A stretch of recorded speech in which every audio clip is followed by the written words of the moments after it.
আসসালামু আলাইকুম, আমি জুলহাস আহমেদ। মাইসিয়াম HD media YouTube channel Deoghar থেকে বলছি। প্রিয় দেওঘর গ্রামবাসী, আপনারা যারা গাড়ি আনছেন কৃষকের ধান তুলে দেওয়ার জন্য, দয়া করে ১-২ দিন আপনাদের গাড়িটি বন্ধ রাখুন, কৃষককে সাহায্য করুন। আপনাদের সাথে থাকা শ্রমিকদেরকে নিয়ে কৃষকের পাশে দাঁড়ান। অসহায় কৃষকের ধান কেটে দেন আপনাদের সাথে থাকার শ্রমিকদেরকে নিয়ে। প্রিয় দেওঘর গ্রামবাসী, কৃষকের জীবন বাঁচান, কৃষকের ফসলি জমিন বাঁচান। হাজার হাজার জমিন পানির তলিয়ে গেছে, দেওঘর গ্রামের কৃষক অসহায়।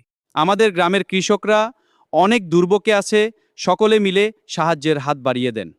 বিশেষ করে যারা চার দোকানে বসে অযথা সময় নষ্ট করতেছেন, বসে থাকবেন না, কাজে লেগে যান।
মিডিয়া